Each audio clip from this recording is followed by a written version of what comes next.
Yesterday's trading session saw a brutal downward force applied to the Dow Jones, losing over 800 points. In after-hours trading, it dropped even further. That spread into Asia and most markets around this globalized world. Today, the stock market is up and down, but the real question is still fundamentally, what's causing this to happen? You came here for the truth, so let me unveil that for you. Today we're going to look at the stock market. I want to look into various factors, and then after that I want to show you what's going on in Italy. Not looking good there. Let's begin by taking a look at the Dow Jones Industrial Average. As I record this, it's down a little bit. We're still in the red for today, down about 100 points, and it's been fluctuating all day. Usually what occurs is the plunge protection team comes in the afternoon to bring it into positive territory, particularly before the end of the week. All right, so we'll see in tomorrow's trading session how that all works out, but I just wanted to show you as I record this where we're at.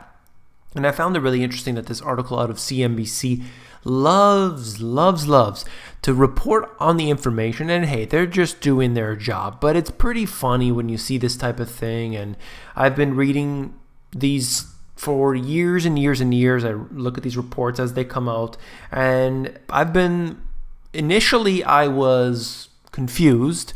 Now I'm actually upset about it, but something like this. The Consumer Price Index rose 0.1% in September, well below the expected gain of 0.2%. So they made this the reason why stocks were going down.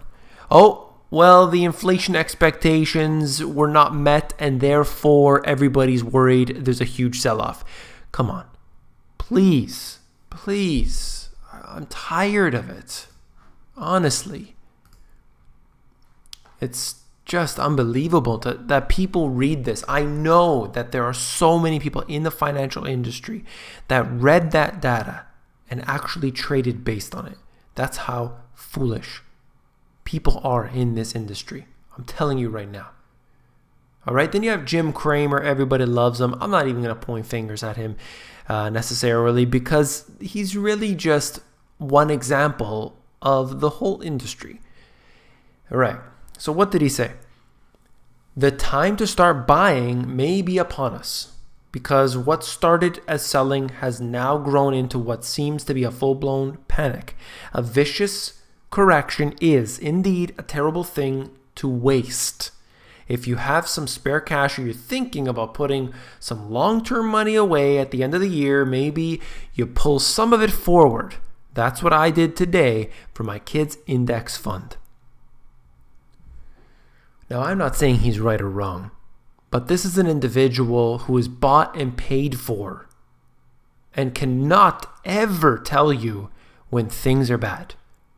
Do you remember he kind of made a bad call back during the financial crisis? Kind of an important call. And a lot of people traded based on that, and fools they were, because it was a failure. Now, I'm not saying that every person doesn't have good times and bad times. They make good trades and bad. But this type of person here is someone that a lot of people are looking at. And then there's other individuals who will say, well, no, I never listened to Jim Cramer. I listened to this guy. I listened to that guy. Look at the real data, the real economy, and stop looking at consumer price index going up by 0.1% instead of a whopping 0.2%. I mean, come on, we have to be looking at the reality, all right? Now, Amazon, here at the time I record this, has fallen further. This is the chart on the 1 day. I can show you the 5-day chart. It's been declining here, but of course, again, I have to mention in every video that this is a type of stock that has been just beating all expectations, going up like crazy since, all of 2017 nonstop. And after that, we saw this with, after the rout in early 2018 and so on. So I just wanted to show you how it is today.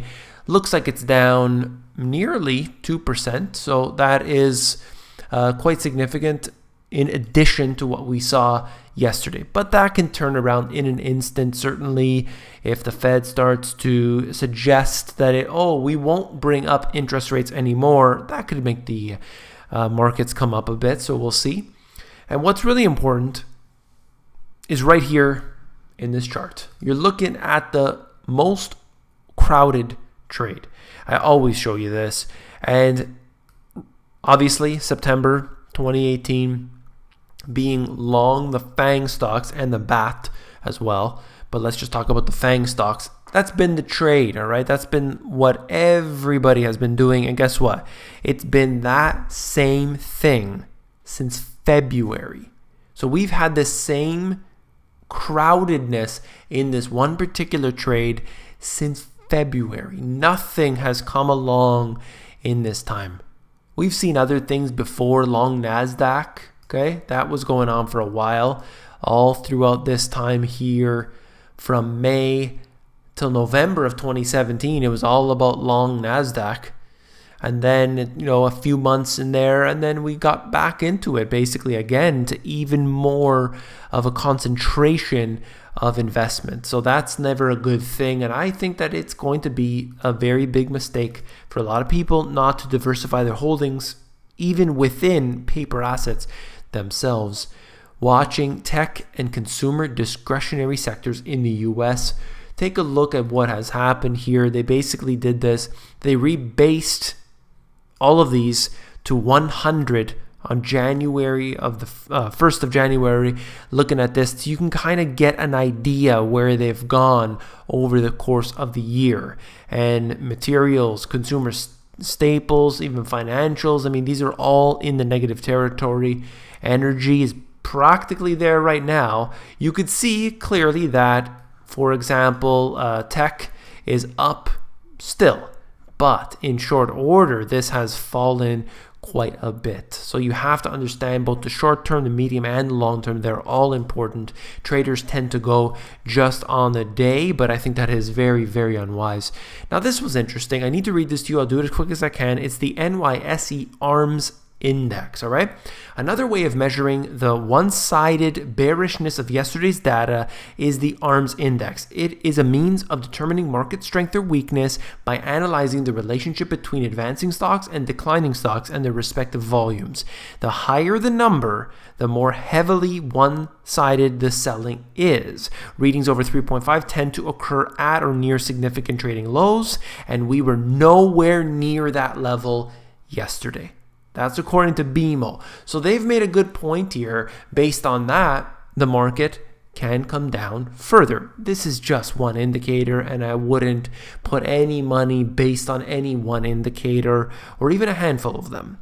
But this right here tells us yet again some more evidence that we are overpriced in the markets. Okay, I want to show you this very quickly going into Italy right now. You could see Italy's stock market has declined into a bear market. Okay, that's where we're at today. The green line is Italy's market, and that's not a good thing for anybody. In fact, I've been showing you this. Different European markets, whether we're looking at Germany, whether we're looking at others, doesn't matter. They've all been suffering. However, it is Italy right now where everybody should have their eyes on. They need to be able to fix the problems that are there.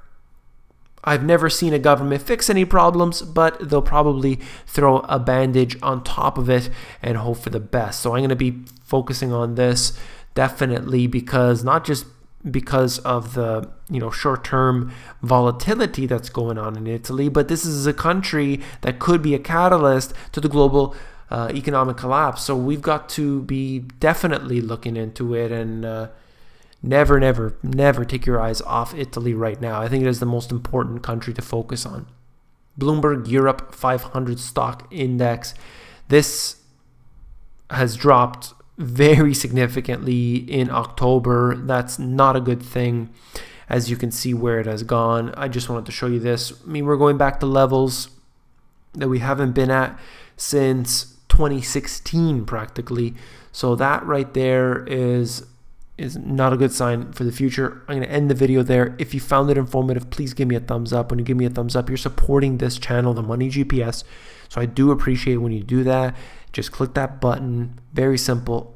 Thank you. Now, if you want the financial education that you were not taught in schools, well then you got to check out these 2 books, all right? So we've got everything in there, the foundation, the history, and everything that you need to know to make the educated decisions. You will not be ignorant to the facts anymore. You're going to know it all. And you will then, if you want, you could manage your own money. You can then, or if you prefer, you can take your money to a financial advisor. At least you'll be able to ask the right questions. Okay, so check these books out. Link is in the description. If you're more interested in the audiobook version, you can get that at themoneygps.com.